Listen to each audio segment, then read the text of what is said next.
As a nurse, you've probably asked yourself, why am I being paid so poorly? Why is the cost of living so high? Or why are my taxes so damn high? And these factors are most likely some of the major reasons why you wish you could just live in a state with no income taxes. This would allow you to work fewer hours, make a decent living, own a home, and take yourself on a few vacations per year. But you won't be able to make this happen unless you know exactly which states offer these benefits. So I'm going to go through the best states with no income tax that nurses could move to. And for each of these states, I'll reveal which city or cities will give you the best bang for your buck. But if you watch this video all the way to the end, I'll also tell you why there's more to it than moving to a state with no income tax. Of the 50 states in the US, only 9 of them, Alaska, Florida, Nevada, New Hampshire, South Dakota, Tennessee, Texas, Washington, and Wyoming do not tax your earned income. That means the money you earn in these states will be subject to federal taxes,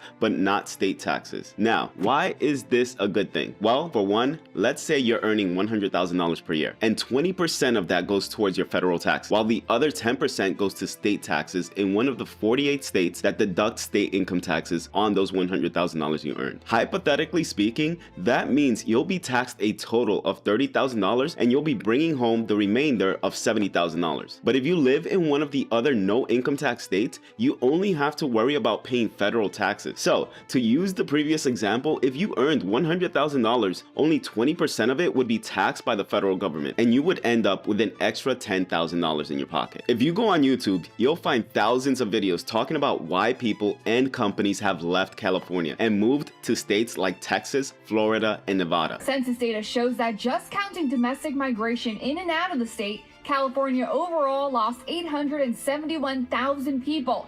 After accounting for international migration, the birth and death rate, California lost about 500,000 over 2 years, second only to New York, and one of only 18 states that saw an overall population decline. Put aside all of the political reasons like homelessness, crime, and regulations. One of the main reasons, especially during a time where we are seeing the highest levels of inflation we've seen in decades, is the taxes. But before you pack your bags and move to one of these states, you have to ask yourself, will I actually end up better off if I only have to pay federal taxes? What if I want to buy a home? And what will my salary look like if I move there? Well, I've done the research, and the areas that take the biggest chunk out of ordinary people's paychecks are taxes and their rent or mortgage, which is why I've created a spreadsheet that summarizes all of the salary data collected by the Bureau of Labor Statistics, the median home prices, average mortgage prices with property taxes included, and your net take-home pay after you account for any income tax that may be deducted. In the case of these 9 states, only federal income taxes. So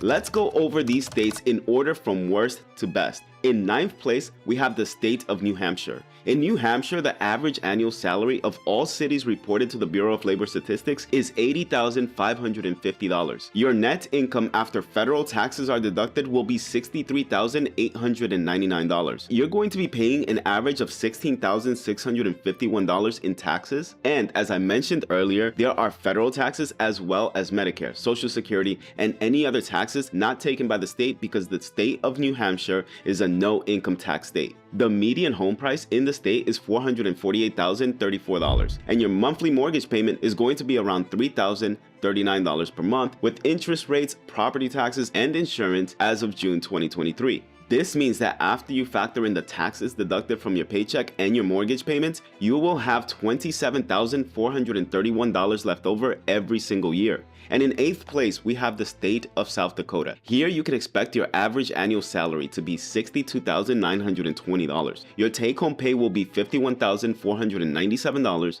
and the average home price is going to be $292,770, with a monthly mortgage payment of $1,895, meaning you will be left with $28,757 on a yearly basis. In 7th place, we have Tennessee. Here, you can expect your average annual salary to be $65,800. Your take-home pay will be $53,522, and the average home price is going to be $304,344, with a monthly mortgage payment of $1,850. You're also going to be left with $31,322 on a yearly basis. In 6th place, we have Florida, where you can expect your average annual salary to be $77,710. Your take-home pay is going to be $61,901, and the average home price is going to be $387,537 with a monthly mortgage payment of $2,384, which means you will be left with $33,293